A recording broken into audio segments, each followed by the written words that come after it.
Ancient Egypt is a magnificent part of the past. All that beauty, splendor, and secrets buried beneath the sand are flying away along with the forward motion of time. Today on History in Minutes, we'll be unearthing these secrets that used to hide deep down and were forgotten. Number 1 on the list is the lost Egyptian labyrinth of HAWARA. This underground complex was described by various people, a couple of which were Strabo and Herodotus, who had a chance to visit this ancient discovery. In Herodotus's first writing during the 4th century, he described the labyrinth's location as situated a little above the lake of Moiris and nearly opposite to that, which is called the City of Crocodiles, in his book called History's Book 2. Even in the past, it was said to hold the key to mankind's history. It was to shelter information about undiscovered civilizations, extraordinary empires, and rulers before history we know even began. More so that it was also described as, when one entered the sacred enclosure, one found a temple surrounded by columns, 40 to each side, and this building had a roof made of a single stone, carved with panels and richly adorned with excellent paintings. It contained memorials of the homeland of each of the kings, as well as the temples and sacrifices carried out in it, all skillfully worked into the paintings of the greatest beauty. Amenemhat III constructed a grand temple complex called the Ankh-Amenemhat towards the end of his reign and where he was worshipped as a deity. This complex was later referred to as the Labyrinth during the classical antiquity period and was described by the ancient Greek historian Herodotus as a complex with 3,000 rooms connected by winding passages. The area near the Al-Fayoum entrance is rich with ancient findings, including the HAWARA Pyramid, an archaeological site from ancient Egypt built by Amenemhat III during the 12th dynasty, which is now largely a mud brick structure with its limestone coating stripped away. Amenemhat III broke from the tradition by placing the entrance to his pyramid in the southern section of the structure, rather than the northern section like previous pyramids. The HAWARA Pyramid served as his final resting place and contained 2 sarcophagi, one for the king and one for his daughter until her own tomb was built. Only the remains of this temple are visible in the foreground after it was destroyed nearly 2,000 years ago.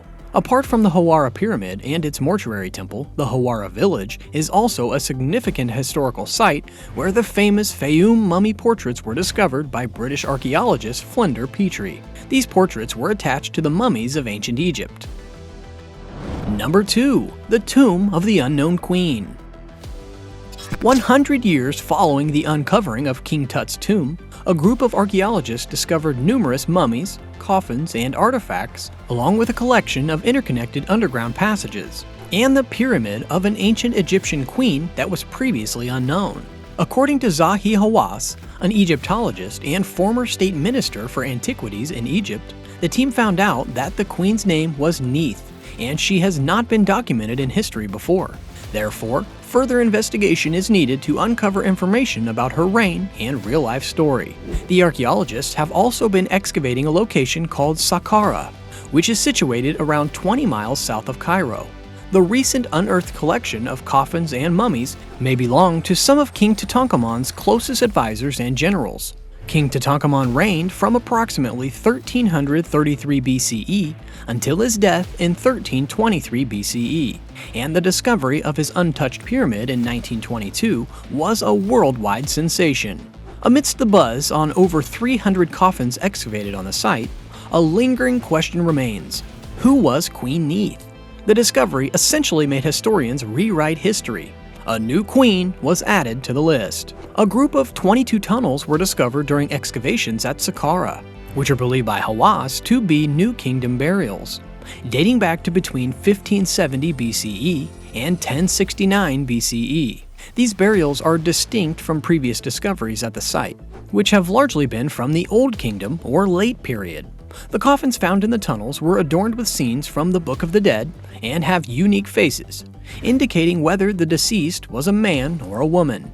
Each coffin also displays the name of the person buried within and features the 4 sons of Horus. The ongoing excavations at Saqqara have resulted in several new discoveries since 2020, including a mummy of a woman with a gold mask, gaming pieces for the ancient game of Senet, a large limestone sarcophagus, and a soldier buried with a metal axe. Number 3. the Rosetta Stone. The Rosetta Stone is a well-known item housed in the British Museum, and it is a fragment of a larger stone slab. The stone is covered with a message written in 3 different types of writing, including hieroglyphs, which were significant in assisting experts in deciphering other Egyptian hieroglyphs. The message, a decree about King Ptolemy V, was inscribed on large stone slabs called stelae and placed in all of Egypt's temples. The stone is a copy of one of these decrees from a temple in Memphis, and the essential element is that the decree is written 3 times, in hieroglyphs, Demotic, and Ancient Greek. The stone was discovered in a damaged and incomplete state and contains 14 lines of hieroglyphic script. The discovery of the Rosetta Stone held great significance in the field of Egyptology, as the inscriptions on it here were written in hieroglyphs, which were not yet deciphered at the time. As the decree was written in 3 different scripts, including Ancient Greek, which scholars could read, the stone became a crucial tool in understanding hieroglyphs. By comparing the Greek translation with the hieroglyphs, experts were able to decipher the meaning of the symbols and unlock the mysteries of ancient Egyptian writing. But who discovered the Rosetta Stone? When was it found? From 1798 to 1801, Napoleon Bonaparte led a campaign in Egypt with the aim of gaining control of the East Mediterranean and challenging Britain's hold on India. While the details of the Rosetta Stone's discovery in July 1799 are somewhat unclear, it is generally believed that it was found accidentally by soldiers in Napoleon's army. While excavating the foundations of a fort near the town of Rashid in the Nile Delta, they discovered the stone on the 15th of July, 1799, and it was incorporated into a very old wall. The officer in charge, Pierre-François Bouchard, recognized the stone's significance. When Napoleon was defeated, the stone, along with the other artifacts found by the French, were surrendered to the British according to the Treaty of Alexandria in 1801. The stone was then transported to England and arrived in Portsmouth in February 1802. The Rosetta Stone contains a decree that was passed by a council of priests and affirms the royal cult of Ptolemy V on his first coronation anniversary. The decree required that an identical copy be placed in every significant temple in Egypt, but it is uncertain whether this was done. The text on the stone is a copy of a prototype created in the 3rd century BC, with only the date and names changed. After the Rosetta Stone was shipped to England in 1802, it was presented to the British Museum by George III and has been on display there ever since, except for a brief period during World War I when it was moved to a station on the Postal Tube Railway for safety. Number 4. The Unfinished Obelisk.